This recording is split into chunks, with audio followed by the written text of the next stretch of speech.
Welcome back, friends, to the shop on this very chilly day.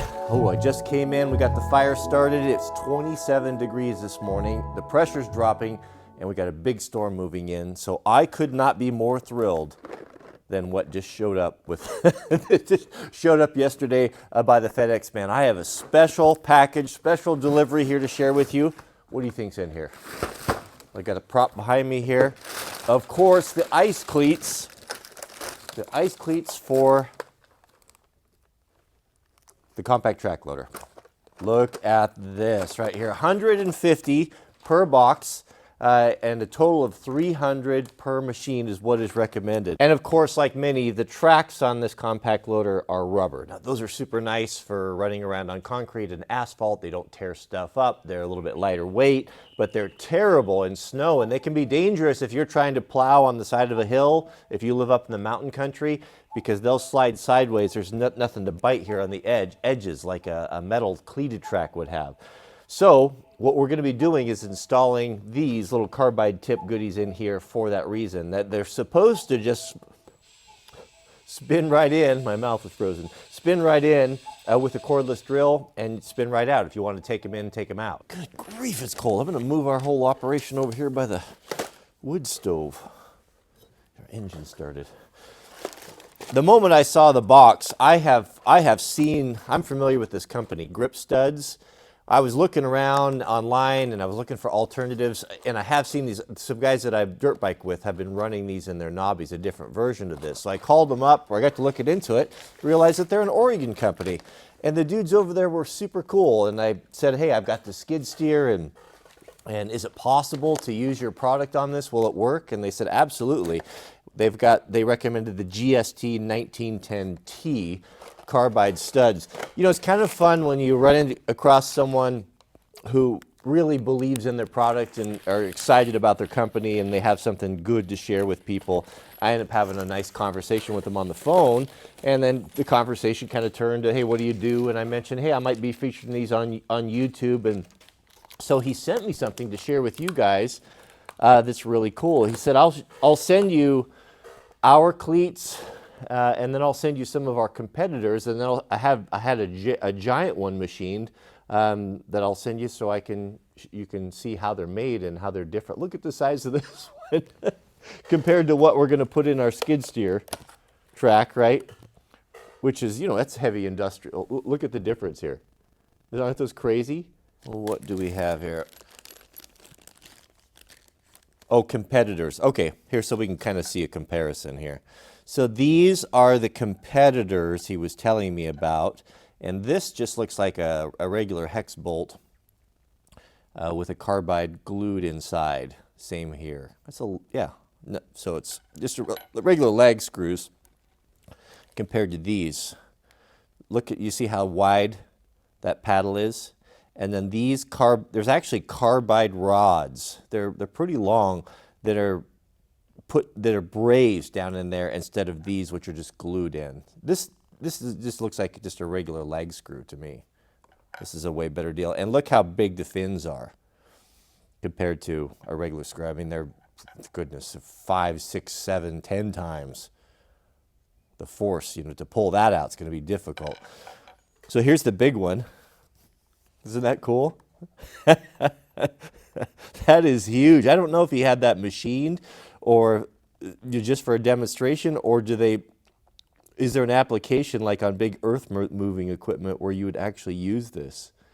That is really something. But it's the same thing. You can see, well, it's actually, no, it's the same, even the same design. Exactly. That's where the tool goes in to install it. And then you got that brazed in carbide rod. What is going to be the best pattern? So these may not be the ideal tracks for this, but I think they'll work. So we got about a 6-inch pad roughly. So if we came in, if we figured either, depending on what we're going to do, a 5 or 1, that's going to put us in the general vicinity. So I would say we would alternate, right? Alternate here and then skip up one here, vice versa. I don't know how many is 150. Just go on regular drill. Here you can see the grooves in the side. That's how it mates up with the installation tool. I guess I'll just sit it right in the center there.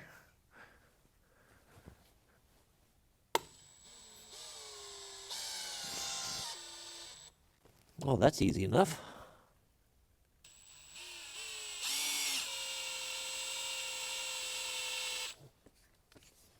Wow, those really do go in there good. They feel strong too.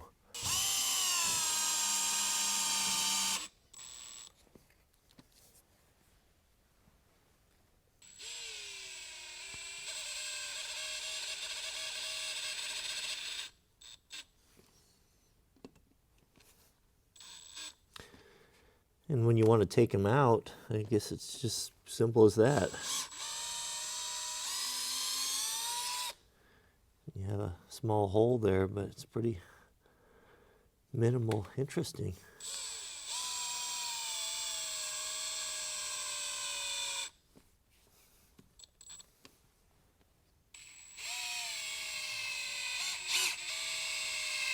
I got to counting my original pattern there, and I wasn't using nowhere near enough to get that 150 per side. So I'm going to double that up right there. So that's the pattern on the right-hand side. So I'll alternate each one, and I'll do the same thing over here on both sides. I think that is going to tear stuff up. All right, I'm going to have to address Captain Obvious, because if he isn't already in the comments, he's definitely on his way. We all understand that carbide, if it spins on asphalt or concrete, it's going to tear stuff up, right? It's going to leave scratches. We understand that, right? You can do a lot of damage with the machine very quickly, or you can get a lot of work done, and you got to have some common sense about these things. I understand this. We understand this. I'm not going to come in the middle of my shop and just spin and do cookies with carbide spikes on the track. What do you think that's going to do? It's going to be like permanent chalk yard art, right? No, I understand that. Yes, there's going to be some wear and tear, but everything's about compromise. Everything's about you're running chains. You're going to do the same thing, right? So if you're reasonable about moving around and careful when you turn, and you're not just acting like you're renting or stolen a machine, then chances are you'll probably be okay. So we understand that.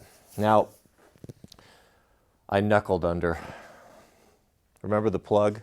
This is a 14 pin. Well, several of you guys in the comments told me, don't pay $500 for that plug. You can go source it other places. You can make it yourself for like 50 bucks. Okay, so I spent 2 hours researching it. So I'm all knowing about the difference between the 8 pin and the 14 pin, and I'm all checked out on that. Then I got to look at ordering one. Just to order one's $120 just for the plug. And then you got to have a special tool, to do the pins. And goodness, you know how those things are. I mean, it seems like every manufacturer has their own proprietary system. I mean, goodness, who knows where to even begin with that. And then I've got to go to Caterpillar, and I've got to get like where all 14 pins, where they go, right? And color cord them, all that. And then I got to build the harness. And then I got to figure out on the snow blower. I mean, good grief, just the man hours that I would gobble up sitting on customer support with the poor guys at Caterpillar and at Skid Pro trying to hold my hand through this whole process would be insurmountable. So I just ordered the pigtail. I know, I'm sorry, but sometimes that's just, you can do what you can do, right? So that is paid for and will be on the way, and then we'll have our shoot fully going. Goodness, was that it? There was something else I wanted to talk about. Man, I've got a cool axe to review. I haven't done an axe review for a while. Do you want a peek? No, I'm not going to give you a peek, but I can tell you this. It's German. Yeah, it's German. And it's $42. I'll think about that. All right, thanks for watching. May God bless you and your families. Please keep us in your prayers, and we'll see you all on the next video.